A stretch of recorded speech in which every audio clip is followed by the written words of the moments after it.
नमस्कार। स्वागत है आपका अफसाने लेखनी के एक साक्षात्कार जिसको ले रही हैं सोनम जी एंड हमारे साथ हैं आयुष ठाकुर जी। नमस्कार। नमस्ते सोनम जी, कैसी हैं आप? जी मैं बिल्कुल अच्छी हूँ। आप कैसे हैं? मैं भी बहुत बढ़िया। कर सकते हैं, सिया जी का भी आदेश आ चुका है तो शुरू कर सकते हैं। जी। कुछ नया सीखने की कोशिश करेंगे और आपको भी कविताओं की बारीकियों से, गजलों की बारीकियों से आपको कुछ नई चीजें सीखने को मिली। इससे हम आपको ये वाकिफ कराएंगे और हम इस सीरीज में कुछ नए कवियों से मिलेंगे जो कि आपको इन सब चीजों से वाकिफ कराएंगे। और इस शुरुआत में हमारे साथ हैं बहुत ही उम्दा कवि अस्मत आयुष जी। नमस्कार। तो हाँ आयुष जी, आप हमें बताइए अपने बारे में कुछ। ठीक है। यूँ तो अस्मत आयुष जो कि मेरा पेन नेम है और आयुष ठाकुर के नाम से जो ऑफिशियल नेम है, तो कविताएं लिखने का प्रयास रहता है। जब से स्कूल डेज से लिखने की कोशिश की, मगर जब अब कॉलेज आना हुआ और फिर अभी व्यंजना से जुड़ाव किसी अलग माध्यम से हुआ था, मगर आज वो कविताओं के आसपास ही है। तो जो लिखने की प्रक्रिया है वो वहीं से शुरू होती है। मैं दो पंक्ति अपने परिचय में दे देता हूँ, उसके बाद फिर आगे शुरू करते हैं कि मैं लफ्जों से गालिब और शब्दों से कबीर होता गया। मैं लफ्जों से गालिब और शब्दों से कबीर होता गया। मैं कलम की नोक पे खुद के और करीब होता गया। वाह, बहुत ही अच्छा लिखा है आपने। बहुत ही अच्छे तरीके से आपने अपना परिचय दिया है। आप इतना प्यारा लिखते हो। आपको कविताएं लिखने के लिए आपको प्रेरणा कहाँ से मिलती है? आपको ऐसी कौन सी चीजें जो आपको प्रेरणा देती है कविताएं लिखने के लिए? अब तो ऐसी परिस्थिति है कि कभी जब किसी बहुत महान कभी हम उस उम्र में है जब किसी बड़े कवि को पढ़ते हैं तो उनसे इंस्पायर होकर लिख देते हैं। मगर जो शुरुआत हुई थी वो कहीं ना कहीं मेरी मम्मी बहुत अच्छा लिखती है, मतलब वो बहुत उम्दा लिखती हैं, तो उनसे ही बचपन से उनकी कविताएं पढ़ करके, उनकी कविताएं सुन करके एक दिन ऐसे ही एक शाम मन हुआ कि खुद कुछ अपना भी लिखा जाए, तो तब से ये सफर शुरू होता है। अच्छा, आपके कोई इंस्पिरेशनल कवि हैं जो आपको इंस्पायर करते हैं, जिनसे आप बहुत ही ज्यादा इंस्पायर होते हैं? अगर मैं हिंदी के दुनिया में कहूँ तो मेरे सबसे प्रिय कवि हैं तुलसीदास। मतलब तुलसीदास की रचना और एकमात्र रचना रामचरितमानस। बाकी चीजें तो मैंने बहुत ज्यादा शायद उन्हें अभी तक एक्सप्लोर नहीं कर पाया हूँ, मगर मानस मैं जितनी बार पढ़ता हूँ, आध्यात्मिक और रिलीजियस कंसेप्ट छोड़ने के बावजूद जो साहित्य है उसका वो अतुलनीय है। मतलब जिस हिसाब से इमेजिन करते हैं, इट लुक्स लाइक कि वो खुद सामने होके वो देख रहे हैं और सामने वर्णित है। तो तुलसीदास मुझे बहुत ज्यादा पसंद है। आप रामचरितमानस की कोई चौपाई या फिर कोई दोहा आप हमें सुनाएंगे? रामचरितमानस जैसे मुझे सबसे खूबसूरत, मतलब अगर कहा जाए तो जो सुंदर कांड है उसका, मतलब सबसे अधिक बार शायद पढ़ा है इसलिए भी वो याद है, और वो मुझे भी बहुत ज्यादा फैसिनेट भी करता आया है हमेशा से। तो फैसिनेट करने का जो कारण रहा है उसका वो कुछ यूं ही है कि उसकी दो पंक्तियां, मतलब जहां से वो शुरू होता है, वो जब हनुमान जी हैं वहां तुलसी उपवन में, और वो जो लड़ाई हो रही है उनके निशाचरों के साथ, कछु मार ऐसी कछु मर देसी कछु मिले ऐसी धरी धूप, और ये वाला जो पूरा पाठ है, और फिर जानकी माता से जो उनका अभिवादन है, ये पूरा पाठ मतलब मुझे ये बहुत ज्यादा पसंद है। बिल्कुल वर्णित लगता है, जो दिखा वो लिखा है।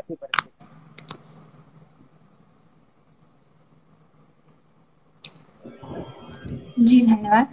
आप इस बारे में क्या कहेंगे कि जो हमारे यंगस्टर्स हैं वो कविताओं में या फिर साहित्य में उतनी रुचि नहीं प्रदर्शित करते हैं, या फिर करते भी हैं तो उन्हें ऐसी कौन सी चीज है जो कि उन्हें अपनी ओर रुझान करने के लिए आकर्षित करती है, और नहीं करते हैं तो ऐसी कौन सी चीज है जो नहीं करने देती उन्हें? मतलब मुझे ऐसा लगता है सवाल बहुत इम्पोर्टेंट सवाल है, मतलब बहुत ज्यादा प्रासंगिक प्रश्न है आपके समय के अनुरूप। जो हम हिंदी की तरफ जाते हैं ना, तो हमारे पास जो बहुत शानदार कवि हैं, चाहे वो दिनकर हो, जैसे मैंने तुलसी का नाम लिया, कबीर है। मतलब कबीर को ना पढ़ना, तो मैं कहता हूँ हिंदी जो व्यक्ति पढ़ रहा है उसे कबीर को ना पढ़ना अपराध के बराबर। तो आप कबीर को तो जरूर से पढ़ें, मतलब ठीक है। तो ऐसे जो कवि हैं, मतलब वो तो बहुत पुराने हो गए, 400 500 साल पुराने, मगर जो आज से 50 50 साल पहले से आज ही मेरे साकेत का पहला सर्ग मैंने खुद पाठ करके अपने चैनल से प्रकाशित किया। तो उसमें मैंने ये बात कही है कि उसके पीछे का जो रीजन है, मतलब मेरे मित्रों ने कहा कि एक बार तुम उसे समझा दो, ये लग ही नहीं रहा है कि हिंदी है, बल्कि ऐसा लग रहा है ये संस्कृत की ओर है, संस्कृत है ये। तो उनसे एक सिंपल सा आग्रह है कि हिंदी अभी बहुत, मतलब 1000 साल तो हो गए हिंदी को आज इस रूप तक पहुंचते पहुंचते, और बहुत रैपिडली उसने अतिक्रमण देखा है, जिसे अतिक्रमण की नहीं, उनका आंगन फैला है हिंदी का। तो जो अलग अलग भाषाएं हैं ना हिंदी के साथ, और जो बृहद आंचल है माँ हिंदी का, उसके तहत एक एग्जाम्पल के तौर पे ये है कि अगर माँ पुरानी हो जाती है तो उसे नकारा नहीं जाता, उसकी प्रासंगिकता और बढ़ जाती है। तो आज जो कविता लिखने की शैली है वो कहीं ना कहीं ओपन माइक की ओर ज्यादा टिल्टेड है, मतलब ओपन माइक में लोग ज्यादा प्रेफर करते हैं, और वो जो तथाकथित एक धारा की, मुख्य धारा की कविताएं वो कम हो गई है। तो उसके पीछे का कारण यही है, मतलब आज के भाषा में आप लिखिए, अपनी बोलचाल की भाषा में आपने साहित्य लिखा, इससे और खूबसूरत क्या होगा।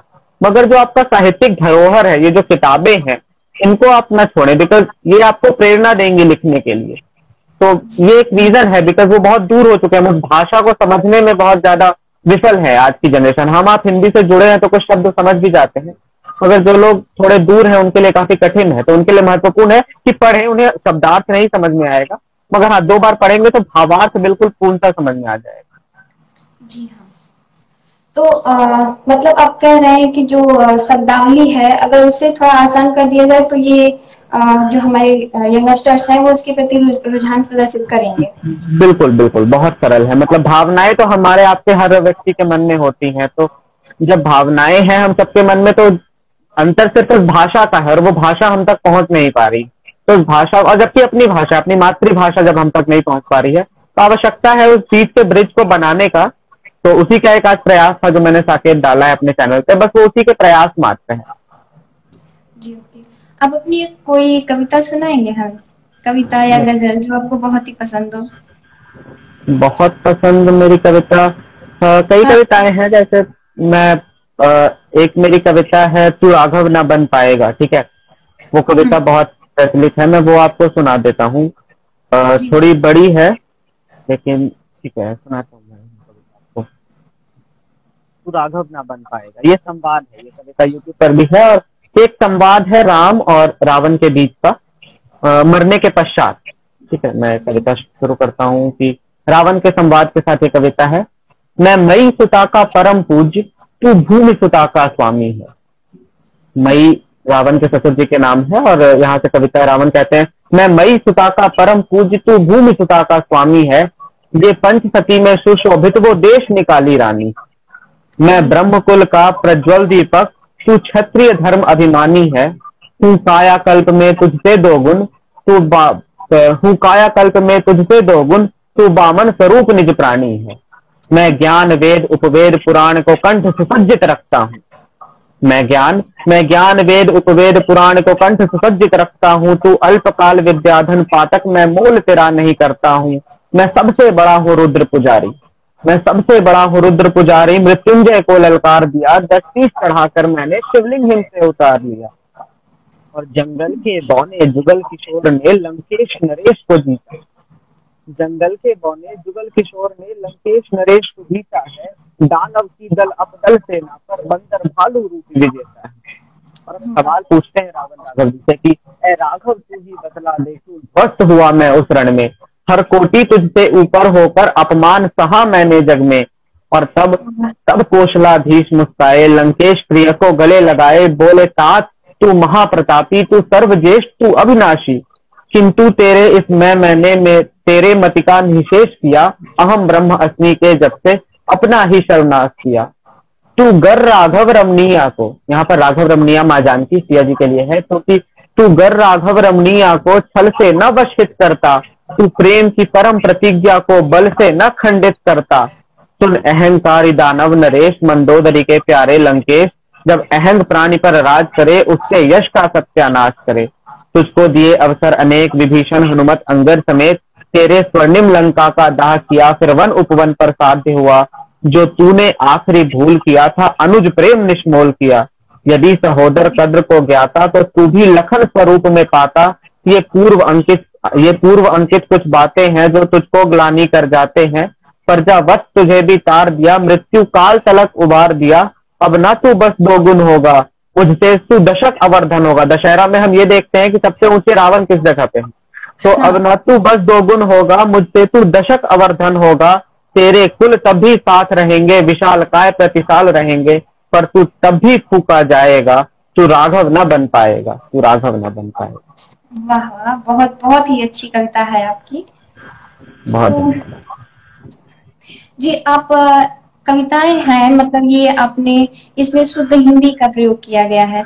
आप ऐसे देखिए कि जो अभी से 10 साल पहले या फिर 5 साल पहले की जो कविताएं हैं, 5 साल से ज्यादा कम हो जाएगा, 10 साल पहले की जो कविताएं हैं और अभी जो कविताएं लिखी जा रही हैं, इसमें आपको कितना फर्क समझ में आता है? लाइक वो मतलब उस टाइम की कविता और अभी की कविताओं में कितना फर्क है? बहुत फर्क है। मतलब अगर मैं देखूं कुमार विश्वास को ही अगर इवॉल्व होते देखूं, ठीक है, मतलब कुमार विश्वास तो बहुत परिपक्व कवि है, मगर उस दौर से देखूं तो आज से 10 साल पहले ओपन माइक भारत में जस्ट एंटर कर रहा था और हम भी उस टाइम बहुत कच्चे उम्र में थे। हमें कविताओं का मतलब हास्य कवि सम्मेलन समझ में आता था। शर्मा जी कविताएं मतलब या तो हमारे पाठ्यक्रम में होती थी। क्वेश्चन था कि आप हमें यह बताइए 10 साल पहले जो कविताएं रची जाती थी और आज के समय में जो कविताएं रची जाती हैं, उनमें एक बहुत बड़ा गैप हमें नजर आता है, चाहे वह भाषा का हो, चाहे व्याकरण का हो। आज हम गजलें भी देखते हैं तो उस उम्दागिरी की जो लिखी जाती थी वो आजकल हमें नहीं दिखती। तो आपके क्या विचार है इसके बारे में? मतलब मुझे जो वही नजर आ रहा है कि जो हम उस दौर पे थे 10 साल पहले, जब मंचों से कविता का पाठ किया जाता था और मंच पे जो दिग्गज बैठे रहते थे, मतलब आज से 5 साल पहले जब अमन अक्षर मंच पे आए होंगे तो उनके पीछे कुमार विश्वास, विनीत चौहान ऐसे कवि बैठे होंगे जिस वजह से आज उनकी वो कविता इतनी फेमस है। मतलब राम के ऊपर या सीता जानकी गीत जो अमन अक्षर की है। तो ये जो अंतर है पिछले 10 साल में, या फिर कुमार विश्वास भी जब आए होंगे तो कुंवर बेचैन जैसे गीतकार उनके पीछे बैठे रहते थे। आज अब ओपन माइक के जमाने में है हम, ठीक है, मतलब टेक्नोलॉजी के जो एडवांटेजेस हैं वो तो हमारे पास है ही, इसके साथ जो डिसएडवांटेज है ना कि आपके पास आपकी आलोचना करने वाली कौन तो है, मगर वो किस पैमाने पर आलोचना कर रही है ये आपको पता नहीं चल पा रहा है। मैं आज 4 कविताएं लिख कहता हूँ इस लाइव में और मुझसे 2 लोग तारीफें कर देते हैं मेरी, मगर क्या एक यहाँ पर ऐसा परिपक्व व्यक्ति है जिसे व्याकरण की शुद्धि की नॉलेज हो या फिर जिसे कवितात्मकता क्या होती है वो पता हो, वो फिर मेरी बातों पे आके टिप्पणी करे? तो ये जो अंतर है, और ओपन माइक का जो दुष्प्रभाव नहीं कहूंगा मैं इसे, मगर हाँ एक प्रभाव है, एक समय के तौर से एक प्रभाव है हमारे कविता के ऊपर कि ओपन माइक में छंदमुक्त भी चलता है, छंदबद्ध भी चलता है, गीत भी चलती है, गाने भी चलते हैं। तो ओपन माइक ने एक प्लेटफॉर्म दिया है हर तरह के आर्ट फॉर्म को एक ही जगह पर कंबाइन करने का, मगर उसका ये नकारात्मक प्रभाव है कि जो कविता की काव्यात्मकता थी, जो व्याकरण था, जो गजलों में बहर हुआ करती थी, वो जो जिसकी आप बातें कर रही थी, वो अब कहीं ना कहीं गायब है और हम सब उसके शिकार हैं कहीं ना कहीं। जी महोदय, आपने बिल्कुल सही कहा। और ये चीज जो मुझे भी खटकती है कि किसी को यह नहीं पता है कि गजल में कितने छंद आएंगे, कितनी मात्राएं आएंगी। वो व्यक्ति आकर एक ऐसे कवि को भी बहुत कुछ सुना जाता है जो खुद नहीं जानता कि वो क्या लिख रहे हैं, ना उसकी गहराई को समझता है। बिल्कुल, आपने बिल्कुल उम्दा बात कही है। आगे हम आपसे एक बात और जानना चाहेंगे कि सोशल मीडिया ने एक तरह से हमें अट्रैक्शन की ओर ज्यादा लुभान्वित किया है। जैसे आज के समय में हम देखते हैं कोई ऐसी शायरी जो हमसे मिल रही है या फिर कोई ऐसी गम की बात जो हमसे जोड़ रही है, उसको ज्यादा प्रेफरेंस मिल रही है इसके बजाय कि जो हमारी गजलें हैं या फिर कोई एक ऐसा कवि जो लिख रहा है उसकी जो गजल है उसमें जो भाव है। जैसे आपने बोला कि अगर कोई रामचरितमानस पर भी कुछ लिख रहा है या फिर कुछ भगवान पर लिख रहा है तो उसको भी उतना ज्यादा शेयर नहीं किया जाता, उसको कहीं ना कहीं रेस्ट्रिक्शन में कर दिया। आपके क्या विचार है? मतलब हाँ, ये जो हिंदी के कॉम में, उर्दू के कॉम में तो कई बार चीजें रिलेटेबल लिखी, क्योंकि हिंदी लिखने की हमेशा जो कविता है वो लिखने की विधा रही है और जो शायरी है वो कहने की विधा रही है। हम ये कभी नहीं कहते हैं कि शेर या अशार लिखे गए, शेर या अशार कहे जाते हैं। तो कहने की विधा में हमेशा मन की बात कही जाती है, अपनी भावनाएं कही जाती है। मगर जो हिंदी साहित्य जो कवितात्मक पहलू है इसका, जो हिंदी में लिखी गई चीजें हैं। मतलब एक कवि की अभिलाषा होती है कि वह किसी महाकाव्य को लिखे, एक ऐसी गाथा लिखे अपने ढंग से, इतिहास के किसी पन्ने को ही लिखे मगर एक अपने ढंग से लिखे। मानस लिखा गया, रश्मिरथी लिखा गया, साकेत लिखा गया। इस तरीके की जो रचनाएं हैं ये कहीं ना कहीं ये बात दर्शाती है कि उस बात को अपने ढर्रे से, अपने जुबान में, अपनी भावनाओं के साथ और एक अलग नजरिए के साथ, कर्ण के का जो एक पहलू है नजरिए का, जो पहलू रश्मिरथी में है वो कहीं प्राप्त नहीं होता है। जो उर्मिला के प्रति जो संवेदना है मैथिली शरणगुप्त जी की साकेत में वो कहीं नहीं नजर आता है। तो वो हिंदी में ये जरूरी था कि मतलब शौक था कवियों को कि हम ऐसे महाकाव्य लिखें, महागाथाएं लिखें ऐतिहासिक पृष्ठभूमि से। मगर आज परिस्थिति ऐसी है कि लोग जो रिलेट कर पाते हैं सिर्फ उसे ही सोचते हैं। साहित्यिक महत्व जो है वो ऑडियंस के बीच से ही गायब हो गई है। मैं और आप कविताएं पढ़ते हैं, लिखते हैं, इसलिए शायद हम पढ़ भी लें, मगर एक साधारण व्यक्ति जो कविताओं को कभी पढ़ता नहीं है, मगर उसके यूट्यूब चैनल पे अगर सजेशंस में आ जाए कि आज साकेत सुन लेते हैं, आज रश्मिरथी सुन लेते हैं, तो वो व्यक्ति नहीं सुनेगा क्योंकि उसे इंटरेस्ट नहीं है उसको बिल्कुल भी। मतलब अगर एक शेर इस तरीके से आए कि वो पूछते हैं हमसे, वो क्या है, वो एक शेर है मुझे अभी याद नहीं आ रहा है, मतलब अगर वो शेर सुने तो वो हम सबसे रिलेटेबल है, मतलब वो तो शेर दिमाग में नहीं आ रहा है मगर वो हम सबसे रिलेटेबल है। मगर रश्मिरथी, साकेत, मानस, इस तरीके की चीजें, उर्वशी, इस तरीके की चीजें रिलेट नहीं कर पाती हैं, इसलिए शायद लोग सुनना पसंद नहीं करते। मैं मानता हूँ। आपका क्या सुझाव है, ऐसा सुझाव जो युवाओं को ही नहीं, लोगों को जिनका साहित्य से रुचि जा चुकी है वो रुचि वापस आ सके। आज हम मैथिली शरण गुप्त की, जैसे आपने की, कितने महान कवि हैं, मेरे तो बहुत ही फेवरेट कवि में से रहे हैं, तो उन्होंने जो गहराई में लिखा है उसको जानने की जो लोग के बीच में एक इच्छा आ जाए वो कैसे आएगी आपके विचार? मुझे ऐसा लगता है, मतलब तो मैं समझ पाता हूँ इस विचार से कि जो कवि है मतलब उसे अगर आप पढ़ना चाहते हैं तो आप ये तो पहले दूर हट जाए कि वो क्या लिख रहा है, वो आप तक आपके एक्सपीरियंस में पहुंच रहा है। कवि की मेन जिम्मेदारी तो ये है कि जो उसमें लिखा वो आप एक्सपीरियंस कर ले। तो आपने एक्सपीरियंस किया वो लिखना असाधारण बात है, जो हम सब एक्सपीरियंस करते हैं वो लिख दिया वो काफी साधारण बात है, मगर जो उसमें लिखा कि आप वो एक्सपीरियंस कर पा रहे हैं वो अनुभव करने की चीज, और ये कवि के महानता को दर्शाती है। तो उसी पृष्ठभूमि, उसी परिवेश में मतलब मैं ये बात आगे लाना चाहूंगा कि जो व्यक्ति आज नहीं पढ़ पा रहा है उसे, पहले तो मैंने जो शुरुआत में जब बात होती है समझ तो मैंने कहा था कि भाषा से जो जुड़ाव हमारा दूर होता जा रहा है।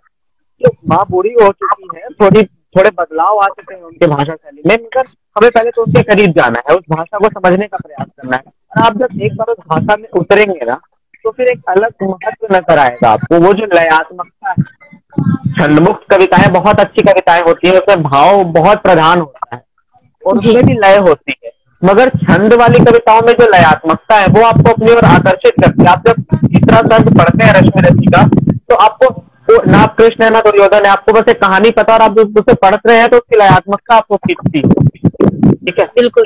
शतकोटि छंद, शतकोटि सूर्य, मतलब इस तरीके की जो लय है, जो भाषा शैली, वो आपको खींचती है। जब आप आर्ट को, मतलब कला को जब आप इज्जत देंगे, उसे सम्मान देंगे, तो उसकी भाषा और उसके भाव दोनों आपको एक साथ आकर्षित करें।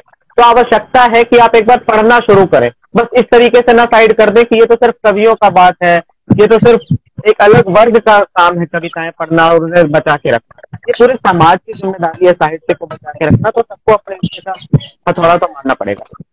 जी बिल्कुल, अगर हमें अपने साहित्य को जानना है, अपने साहित्य को पहुंचना है, एक पहुंच बनानी है उस तक, तो हमें उसको पढ़ना पड़ेगा। एक आपने बहुत ही उम्दा बात कही है आयुष जी। हम आपसे एक और आपसे फरमाइश करेंगे कि आप अपनी एक और कविता हमें सुना दें। हाँ, मतलब मैं एक छोटा सा सुझाव है मेरे, दो तीन साल हो गए हैं मुझे कविताएं करते हुए, और इसी दौर में जो मैंने शुरुआती दौर में अनुभव किया है, जो एक असमंजस का दौर आता है। शुरुआत में आप बहुत अच्छी कविताएं लिखते हैं 2-4, और फिर आप एक अंतर्द्वंद में पड़ जाते हैं कि मेरी कविताएं उस स्तर की नहीं है और मैं लिख अच्छा पाने का, तो मतलब आप उससे फंस के रह जाते हैं। आपसे उम्मीदें हो जाती है आपके आस के लोगों की कि वो कुछ लिखे और आप लिख नहीं पाते। तो एक गुजारिश है, मतलब एक सुझाव है नए कवियों से जो आज फर्स्ट ईयर के बच्चे आए हैं। वैसे फर्स्ट ईयर वाले बहुत उम्दा लिख रहे हैं, लेकिन उनसे भी एक सुझाव है मेरी कि कलम की करवट बदल कर देखो, कलम की करवट बदल कर देखो, लिखो अंदर की हिजरत को। कलम की करवट बदल कर देखो, लिखो अंदर की हिजरत को, जमाने से कुछ गद्दारी कर और बदल दे उसकी सूरत से।